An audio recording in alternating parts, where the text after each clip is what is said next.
Hello, my soul friends. It's Victoria. How are you doing today? Truly, I want to know how you're doing. This is an invitation to stop and connect inward, putting your hand over your heart and just pausing with me for a little while. I had some heaviness on my heart the other day, actually 4th of July. And so I want to talk about that. I want to talk about heaviness that we may be feeling, that may feel like grief. And you may be going through some difficult times, mourning the loss of a loved one, or grieving other areas of your life. And I want to talk about that more specifically, because sometimes when we can't identify where the sadness is coming from, it's because we don't have enough reference of what grief may be like and where grief shows up and how it shows up. But I'm going to get to that in a moment. First, I'd like us to just pause together. I'm going to ring my beloved meditation bowl and drop in a little bit deeper in this moment. And I invite you to do so as well. Again, if you're driving, pull over if you can. I try to keep these short, but then I often find I have a lot to say. So my goal is to keep it under 20, okay? So give yourself the opportunity of 20 minutes to restore, nurture your soul, take in some information that I hope is supportive to you right where you are. Okay, so let's just take a moment.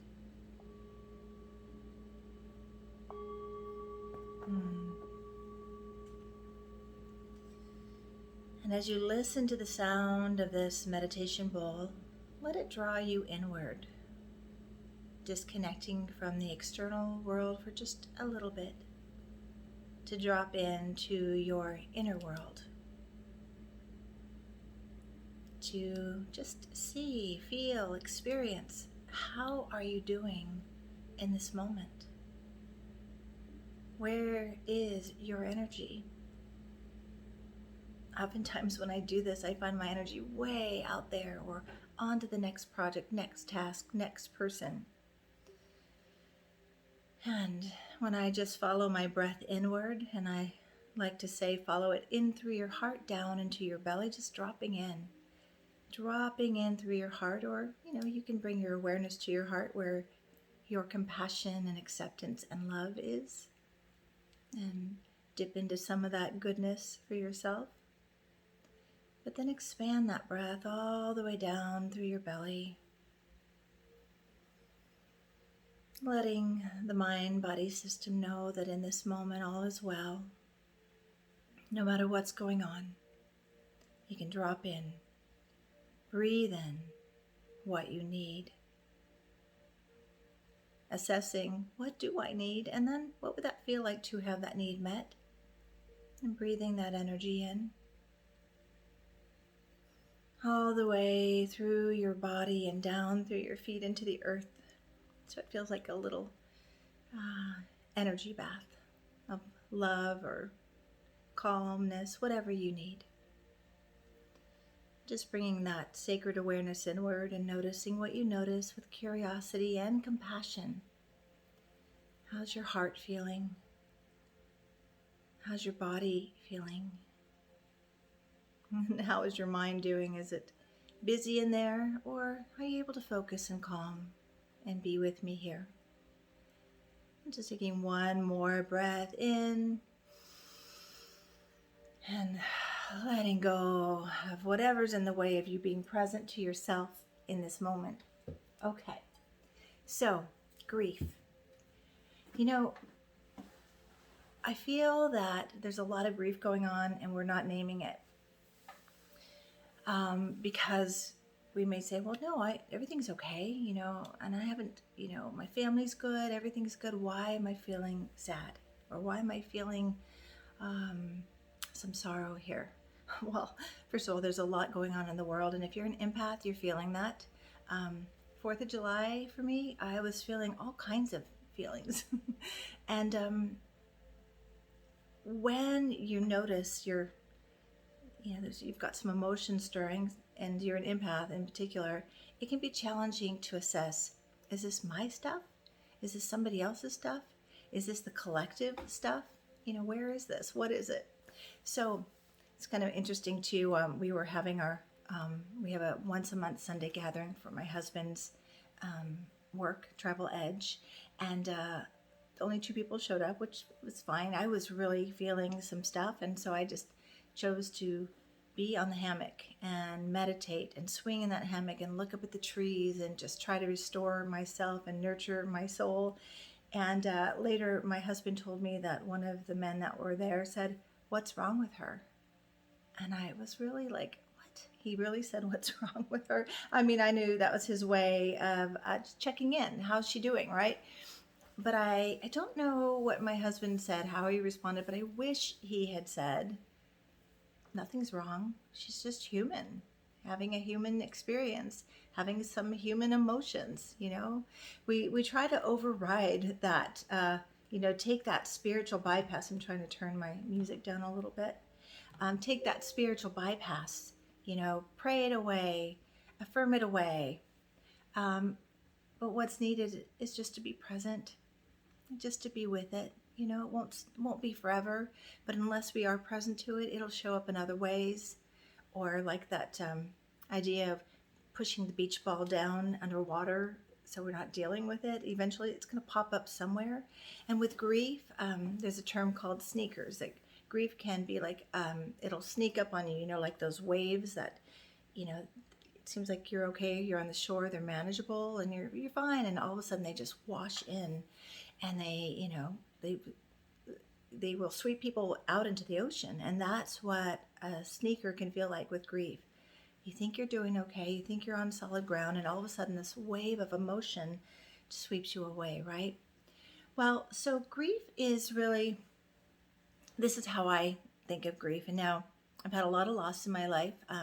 Both of my parents died when I was young. My dad when I was 9, my mom when I was 17, my niece. I mean, I've had a lot of loss, and I became a grief counselor, and I loved that work because I could meet people in the depth of their sorrow. And this is something that it's a mission of mine to normalize, like to talk about our grief. And I used to say to my grief clients, I'd say, if you don't talk about your grief and you don't share what you're experiencing, then when somebody else has an experience similar to yours, they're getting a message to not talk about it and to hold it on their own too. Let's talk about it. Let's bring it forward. And so what I want to say about grief is that grief is grief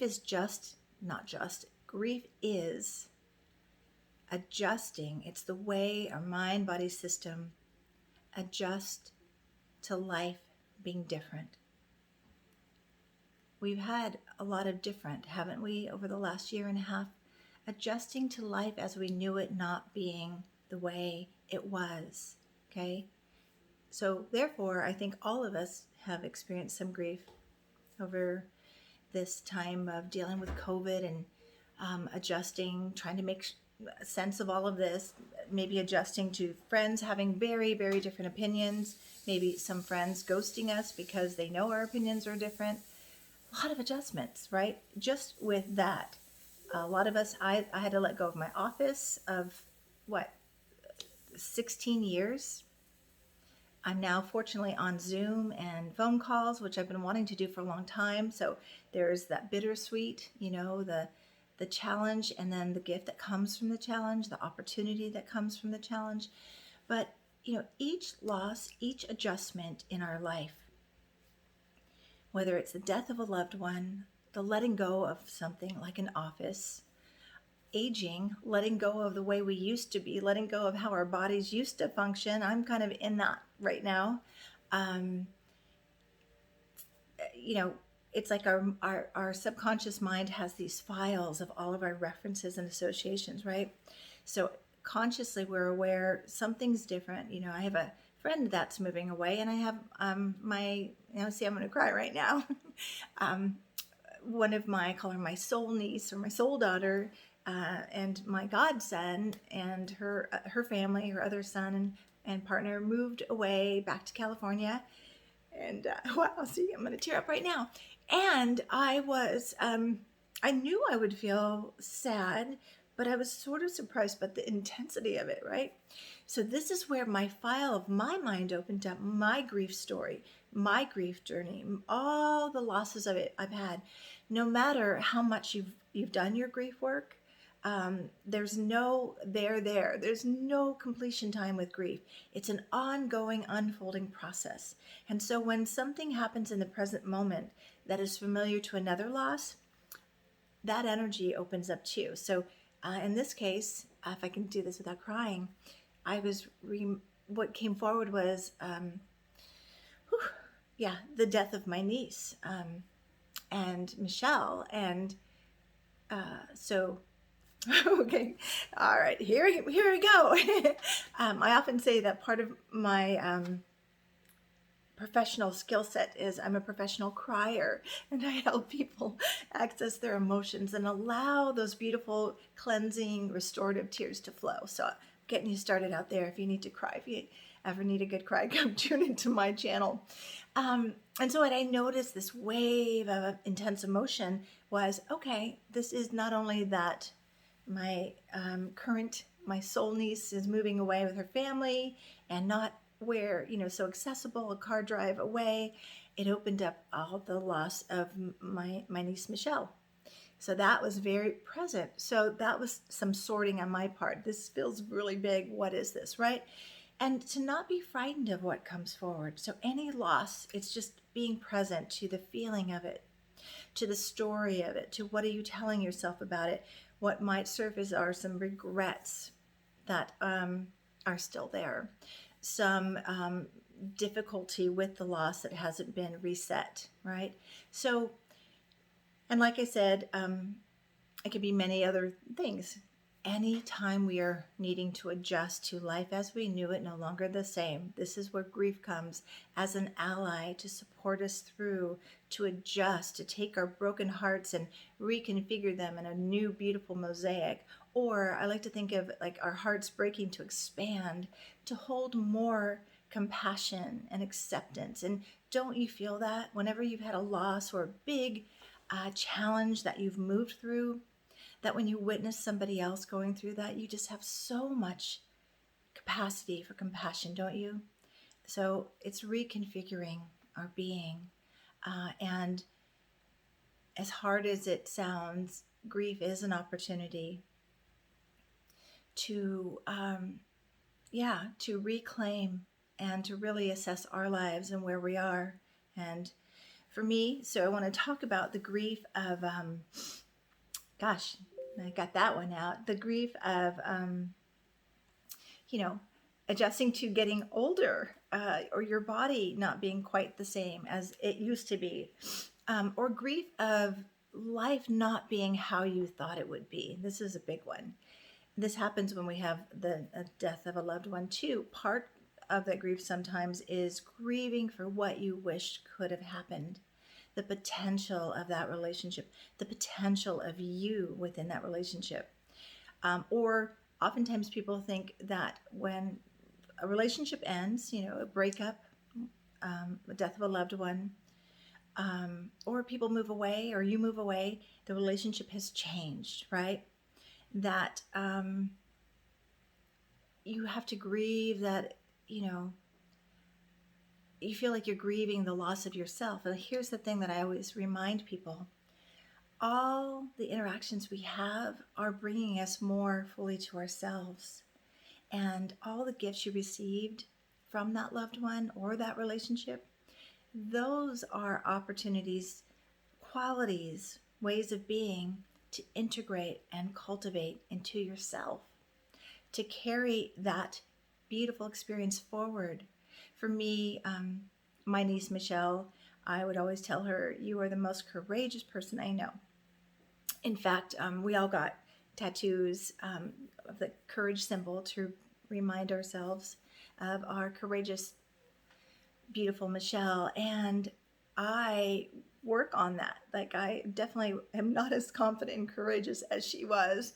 And I will look at my tattoo and I'll say, oh, let me embody the spirit of Michelle, of her courage and confidence. so that I can continue to unfold my purpose and potential. And I sometimes say, how would she do it? Because she was, pretty much just a go-getter, go do it, and confident, very confident. So that's the integration piece of grief. But first, it's just allowing, accepting, honoring. I'm not in my 20s anymore. And my body thinks it's in the 20s or maybe 30s, and it's not. And so there's some grief of thought it would look different, thought I would still have this capacity.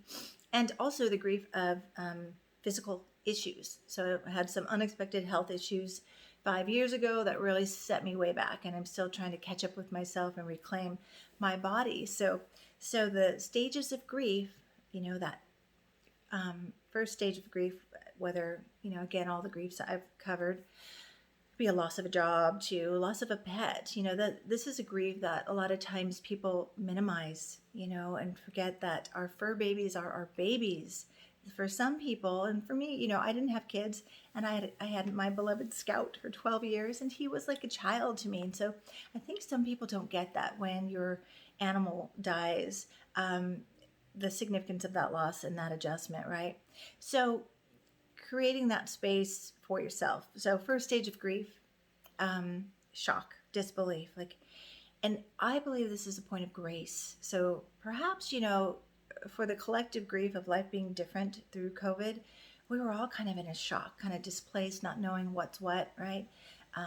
Disillusioned maybe by what was happening, all of that kind of first stage of grief. And then there's sadness. And by the way, these are not in any particular order. There's a tendency to start with the shock and the disbelief. And then there's bargaining, which really bargaining is more for the stages of grief created by Elizabeth Kubler-Ross were created for the person experiencing the dying process. So there's that bargaining, I'll do it differently, let me live, right? I don't see that it applies so much to the griever unless, we're bargaining for the life of our loved one. But again, originally these were created to honor and understand the journey of the person preparing to leave this world. So bargaining. And then there's sadness or anger, and these can be either way. If you've noticed yourself more frustrated, angry, irritable, these could be signs of grief as well, right? Anger is hurt or sadness expressed externally, just coming out, right? Sadness is an internal process, and that could even be depression, which is anger and sadness pushed down, right? So sadness, anger, and we're moving towards the vital stage of acceptance. That's where we want to get. And acceptance, it's not a forever. I've accepted this loss, I've accepted. It means right now I can catch my breath, I can integrate some of this, I can integrate some of the blessings, the gifts from this person, from this experience, from my youth, and let that be part of the tapestry of my being.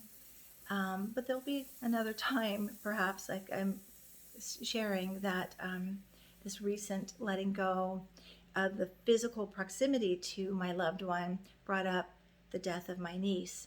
So I have to go through, and I don't want to say have to, we get to go through this process to reclaim more of our essence, our being, our possibilities, and to integrate that loss in a deeper way where it's no longer a significant loss, because we're integrating and taking in more of the gifts of that experience, that person, that relationship, to help bring us into our wholeness. Okay, so I just want to make sure I touched on all the other little areas of grief that I was thinking about. So I did say this, how you thought your life would be. This is a big one. This is a hard one, especially when you get to a certain age and you recognize you have less years to live than you've already lived. This is like God, the universe, just smacking you.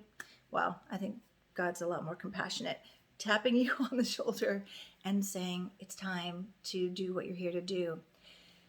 Before we can get to that, we can maybe feel the regret of what we didn't do that we thought we would do. connected to getting older, I have noticed with myself a real grief and not really going for the things that I said I wanted to, maybe when I was younger, or anybody out here relate to this one, not treating myself and my body as well as I could have. Especially you Enneagram 2s out there, or you water signs, or you empaths that focus so much on other people. I started to write a blog today, or a post for my Instagram account, which is _soul nurture, if you want to follow me there. And it was something like, yeah, if you've left yourself behind, you're recognizing how much you've left yourself behind, and you're trying to keep up with life, or keep up with people, or keep up with the Joneses. How much you've left yourself behind in your own self-care. It's not too late to start again.